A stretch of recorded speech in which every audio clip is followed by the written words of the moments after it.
Assalamualaikum warahmatullahi wabarakatuh. Waalaikumsalam warahmatullahi wabarakatuh. Gimana kabarnya anak-anak? Baik, Bu. Oke.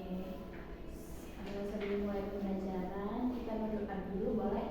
Mbak Alvin dipimpin doanya untuk memulai pelajaran kita hari ini. Mari kita berdoa bersama-sama dulu. Doa dimulai. Doa selesai. Oke. Ibu absen dulu ya sekarang. Bintang Tadi Geza Saluti, Radinda Ria, Aryo Hendra. Oke.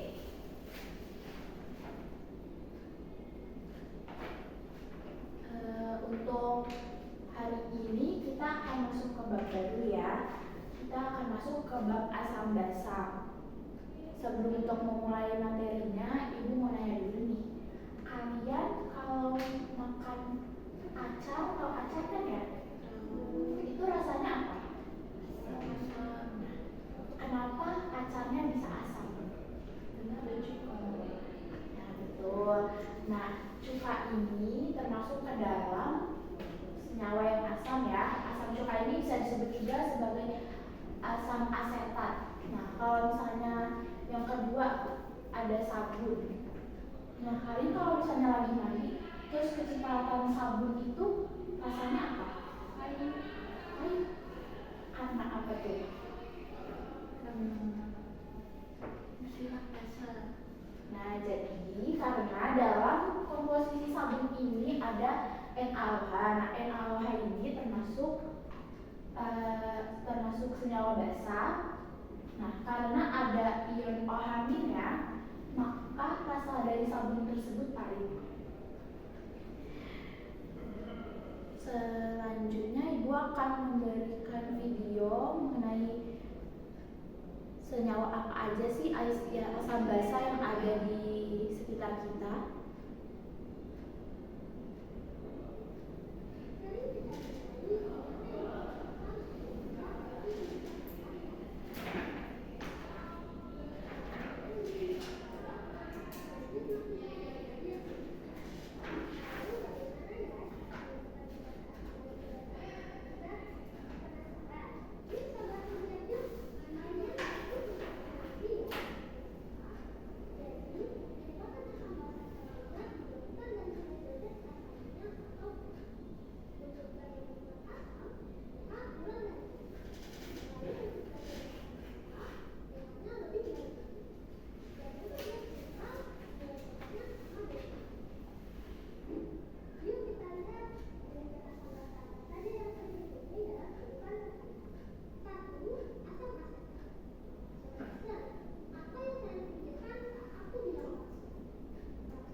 akan membacakan tujuan pembelajaran kita hari ini. Yang pertama, peserta didik diharapkan mampu mendeskripsikan teori asam basa serta mampu memberikan contoh asam basa dalam kehidupan sehari-hari. Yang kedua, peserta didik diharapkan mampu menghitung pH dari asam kuat, asam lemah, basa kuat, dan juga basa lemah. Oke, untuk materi yang pertama adalah teori asam basa. Mungkin Mbak Gesa bisa dibacakan untuk teori asam basa Arrhenius dan Bronsted-Lowry-nya. Teori asam basa Arrhenius menjelaskan bahwa asam adalah senyawa yang di dalam air dapat menghasilkan ion H+, sedangkan basa adalah senyawa yang di dalam air dapat menghasilkan ion OH-. Teori ini hanya terbatas untuk larutan dengan pelarut berupa air. Untuk teori asam basa Bronsted-Lowry menjelaskan bahwa asam adalah spesies yang memberikan proton mendonorkan H+, sedangkan basa adalah spesies yang menerima proton asektor H+. Teori ini dapat menjelaskan sifat asam basa suatu larutan meskipun pelarutnya bukan air. Oke, untuk yang terakhir ada teori asam basa Lewis. Ini menjelaskan bahwa asam itu merupakan spesies penerima pasangan elektron, sedangkan basa adalah spesies yang memberikan pasangan elektron. Nah, jadi untuk perbedaan dari teori tiga asam basa ini, yang pertama untuk yang Arrhenius ini, asam itu merupakan senyawa yang menghasilkan ion H+, sedangkan kalau basa itu yang menghasilkan ion OH-. Dan teori itu hanya untuk yang bersifat larutan dengan pelarutnya air. Nah, kalau misalnya asam basa Bronsted-Lowry ini,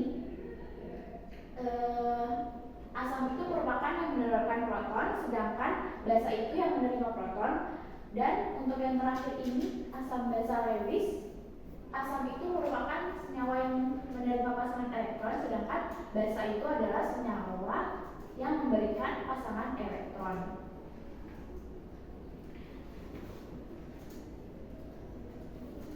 Nah, selanjutnya, asam terdiri dari dua jenis, yaitu ada asam kuat dan asam lemah. Jadi asam kuat ini adalah asam yang mudah untuk melepaskan ion H+. Jadi untuk senyawa asam kuat ini akan terionisasi sempurna jika di dalam larutan. Nah, sedangkan asam lemah itu merupakan senyawa yang sulit untuk melepaskan ion H+. Jadi bisa dikatakan pada senyawa asam lemah ini hanya terionisasi sebagian saja di dalam larutan. Nah, sebagai contoh mungkin kalau untuk yang asam kuat ini terionisasi dalam larutan, contohnya itu ada asam cyanida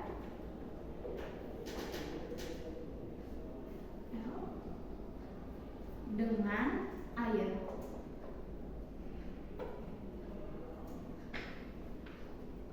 Nah, ini kan akan menjadi H+ dan Cl-. Nah, H+ dari sini ini akan pindah ke air ini dan akan menjadi H3O+ dan sisanya ada Cl ini. Untuk selanjutnya yang basa kuat dan basa lemah itu sama seperti yang asam. Jadi untuk yang basa kuat ini asamnya mudah. Untuk basa kuat ini adalah basa yang mudah melepaskan ion OH- atau terionisasi sempurna di dalam larutan, sedangkan untuk basa lemah hanya terionisasi sebagian atau sulit untuk melepaskan ion OH-. Nah, di sini ada contoh senyawa dari asam kuat, basa kuat, asam lemah, dan basa lemah. Mungkin Mbak Ria bisa bantu dibacakan apa saja. Asam kuat ada asam kuat, asam bromida, asam iodida. Basa kuat tritium hidroksida, natrium hidroksida, kalium hidroksida. Asam lemah ada asam format, asam asetat atau asam suka, asam fluorida. Basa lemah ada amonium hidroksida, aluminium hidroksida, amonium. Oke, selanjutnya ada pH dari asam basa.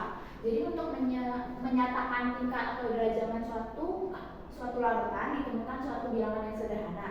Nah, bilangan ini diperoleh dari hasil logaritma konsentrasi H+. Bilangan ini bisa disebut dengan skala pH, dan skala pH ini ada dari 1 hingga 14. Jadi seperti yang sudah disebutkan di video tadi, untuk pH dari asam adalah kurang dari 7, sedangkan untuk pH basa adalah lebih dari 7. Sedangkan untuk pH 7 sendiri adalah untuk yang netral. Nah, semakin menjauhi angka 7, maka senyawa tersebut akan semakin kuat. Misal dari 1 sampai 7 ini, yang menjauhi 7 mungkin 1 atau 2. Nah, itu untuk pH asam kuat. Nah, sedangkan ini untuk 12, 13, dan 14 ini merupakan untuk pH basa kuat. Sampai sini ada yang ingin ditanyakan atau masih bingung tentang pH? Oke, ibu lanjut ya. Selanjutnya ada perhitungan pH. Jadi untuk perhitungan pH ini, untuk pH asam kita menggunakan rumus min log H+, sedangkan basa ini kita diminta untuk mencari pOH terlebih dahulu, yaitu min log OH-. Sedangkan untuk pH nya sendiri itu kita menggunakan rumus 14 min pOH, atau bisa disebut 14 min log OH-. Ibu tulis ya, pOH min log OH-, sedangkan pH-nya 14 min log H-.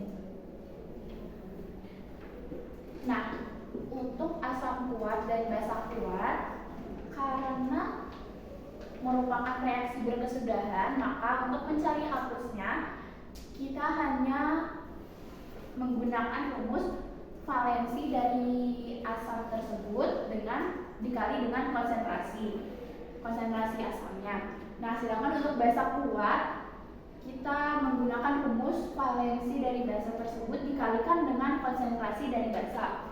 Nah, untuk yang asam lemah dan basa lemah, mengapa menggunakan Ka dan Kb?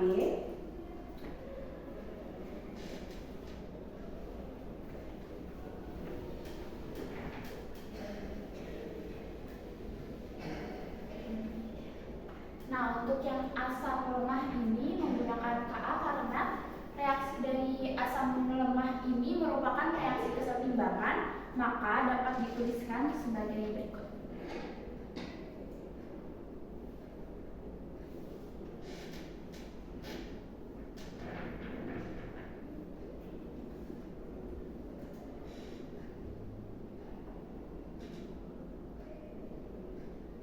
Nah, maka dapat dituliskan sebagai reaksi berikut ya.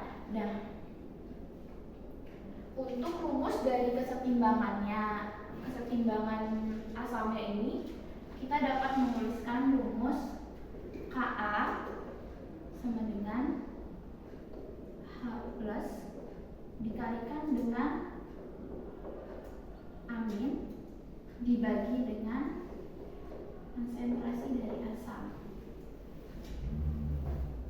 Nah, kalau misalnya sudah seperti ini, jadi untuk H+ di sini itu sama dengan amin. Nah, maka untuk itu kita menurunkan ini menjadi Ka sama dengan H+ akar pangkat 2 dibagi dengan Ha. Maka bagaimana untuk mencari H+ ini? Untuk mencari H+ adalah dengan akar Ka dikali dengan konsentrasi asam. Sama dengan yang basa lemah. Basa lemah dapat kita tuliskan sebagai berikut.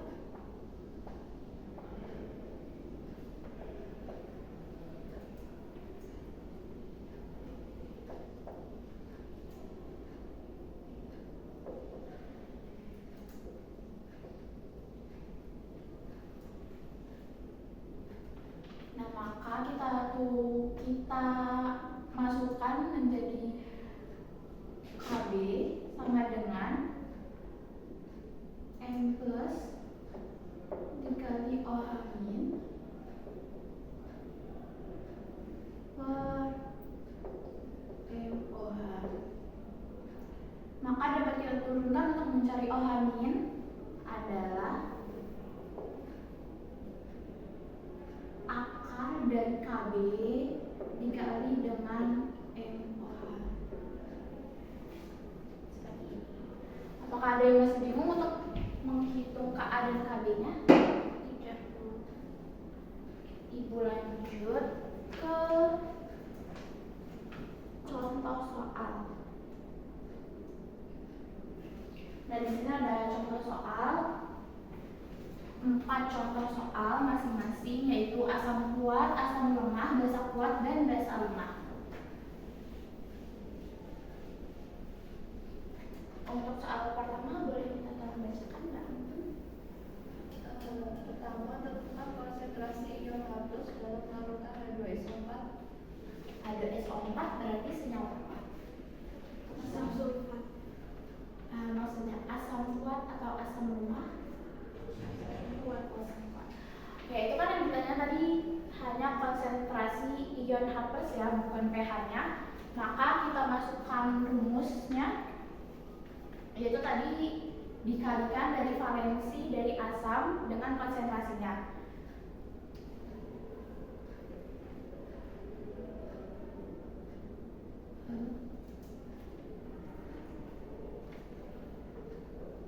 Jadi H+ sama dengan,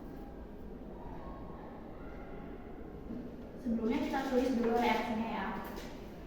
H2SO4 menjadi H+ plus SO4 2 min.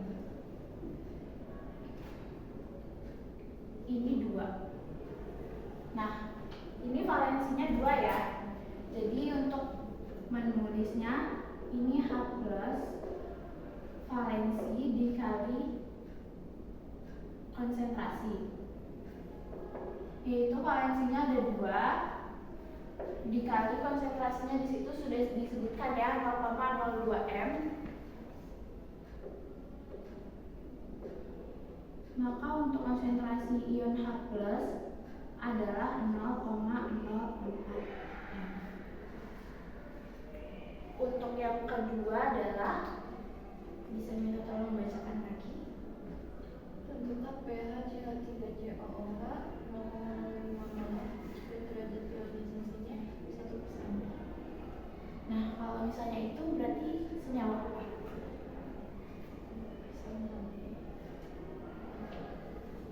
Itu senyawa untuk asam lemah ya. Jadi untuk perhitungan senyawa asam lemah dengan menggunakan derajat ionisasi, untuk H+-nya kita tulis dulu reaksinya. 3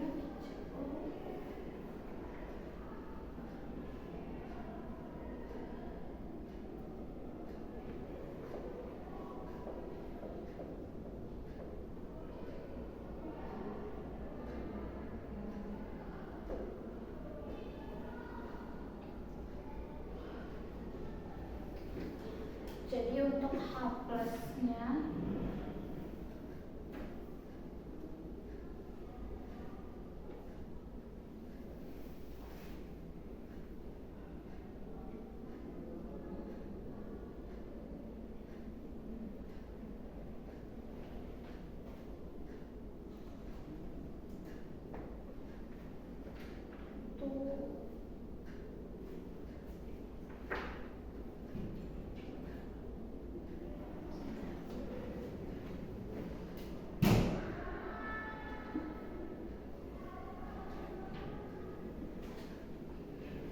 untuk H+-nya dicari dengan mengalihkan konsentrasi dengan derajat ionisasinya.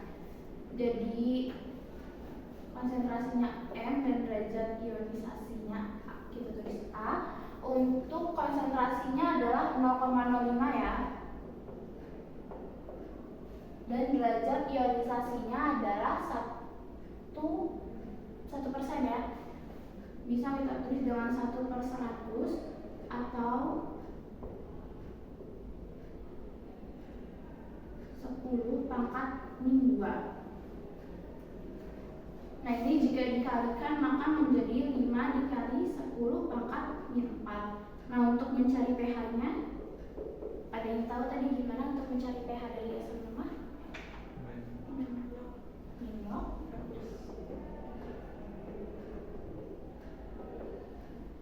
Jadi ini kita tulis min log 5 dikali 10 pangkat min 4.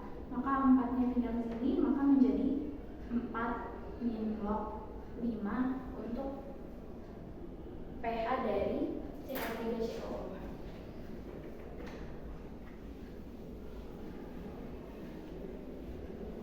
Berlanjut ke soal berikutnya adalah tentukan pH larutan 0,01 m NaOH. Nah, NaOH itu termasuk basa kuat atau basa lemah? Kuat. Betul. Jadi untuk mencari OH-nya langsung aja ya. Untuk reaksi dari NaOH adalah Na plus OH. Jadi ini valensinya cuma 1, maka untuk mencarinya hanya konsentrasinya saja yaitu 0,01 m, atau juga bisa kita tulis 10 pangkat min 2 m. Nah untuk mencari pH nya, apakah kita langsung ke pH? Kemana dulu? Kita cari pOH dulu ya. Jadi pOH rumusnya adalah min log OH min. Maka kita masukkan menjadi min log 10 pangkat min 2. Maka hasilnya menjadi 2. Untuk mencari pH-nya yaitu 14 dikurang dari 14 dikurangin min log OH min. Maka menjadi 14 dikurang 2 yaitu 12 untuk pH dari 0,01 m NaOH.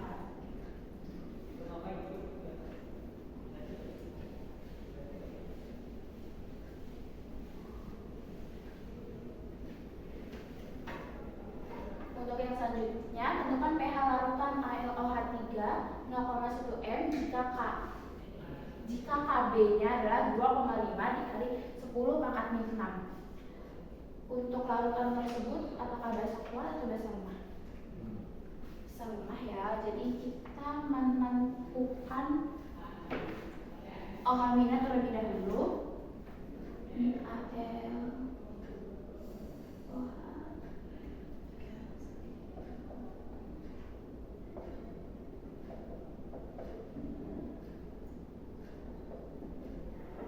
Jadi untuk mencari OH minnya kita menggunakan rumus Kb tadi dikali dengan konsentrasi. Untuk Kb-nya itu berapa? 2,5 kali 10 pangkat min 6. Konsentrasinya 0,1. Maka ini bisa diturunkan ya menjadi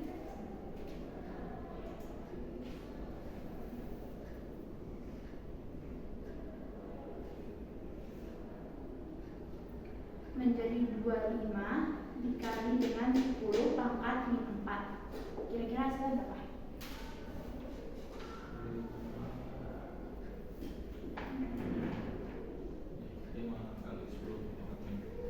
Maaf. Ini jadinya 10 pangkat min 8.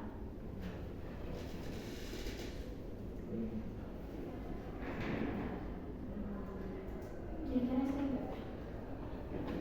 5 kali 10 pangkat min 4. Kali 10 pangkat min 4. Benar ya. Dan ini kan baru OH-nya, maka kita cari terlebih dahulu Untuk pOH-nya yaitu min log OH min tadi yaitu 5 kali 10 pangkat min 4, maka menjadi 4 min log 5. Nah, untuk pH-nya 14 dikurang dengan 4 min log 5 menjadi 10 plus log 5.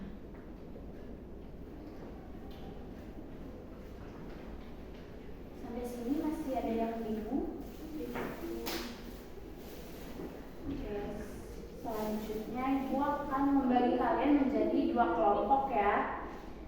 Jadi di sini ada teks mengenai batu bara. Nah, kalian di sini diminta untuk menjawab pertanyaan dari pertanyaan yang ada di belakang.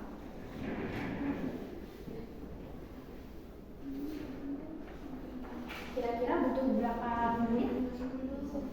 10 ya.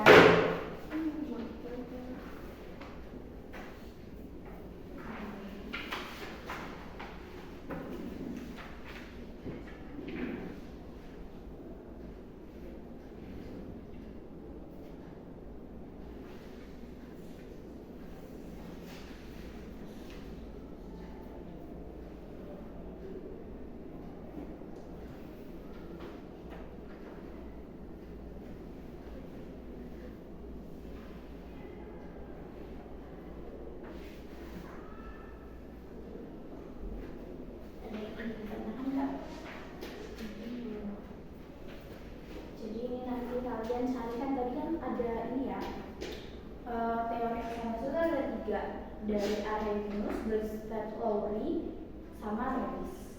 Nah, kalian cari konsep asam basa yang ada pada teks tersebut itu konsep asam basa menurut siapa? Kemudian selanjutnya menurut Anda upaya apa yang dapat dilakukan untuk mengurangi dampak dari gas SO2 pada hujan asam?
Apakah sudah selesai?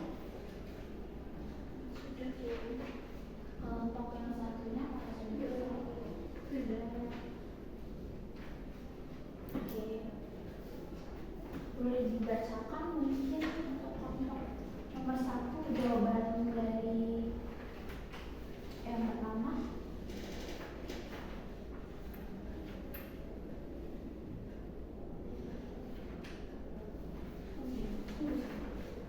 Yang A itu. Iya. Yang A, konsep asam basa menurut siapakah yang terdapat pada teks tersebut? Jelaskan jawaban. Yang bahwa konsep asam basa itu menurut Lewis karena terjadi serah terima pasangan elektron di mana SO2 menerima sepasang elektron sehingga bertindak sebagai asam, sedangkan CaO sebagai basa karena memberi sepasang elektron. Nah, untuk yang kelompok satunya apakah jawabannya sama? Sama. Oke, benar ya. Jadi konsep asam basa tersebut itu konsep asam basa menurut Lewis seperti yang dijelaskan tadi pas di awal. Jadi konsep asam basa menurut Lewis itu asam itu akan menerima sepasang elektron, sedangkan basa itu akan memberikan sepasang elektron. Nah, untuk yang B bisa dibacakan mungkin dari kelompok 2. CaO plus S2 menghasilkan CaO3. Basa asam zat yang bertindak sebagai asam adalah S2 karena S2 menerima sepasang elektron. Sedangkan CaO bertindak sebagai basa karena CaO memberi sepasang elektron. Oke, untuk yang selanjutnya yang C bisa dibacakan juga soalnya mungkin kelompok 1 dan disebutkan 3 saja. Menurut Anda, upaya apa yang dapat dilakukan untuk mengurangi dampak dari gas SO2 pada hujan asam? Yang pertama itu memakai bahan bakar dengan bijak, kemudian tidak menebang pohon sembarangan dan melakukan reboisasi. Kalau untuk kelompok 2 apa jawabannya? Mengaplikasikan prinsip reuse, recycle, reduce, sama menggunakan berbagai peralatan yang ramah lingkungan. Oke, benar semua ya. Jawabannya sama nggak?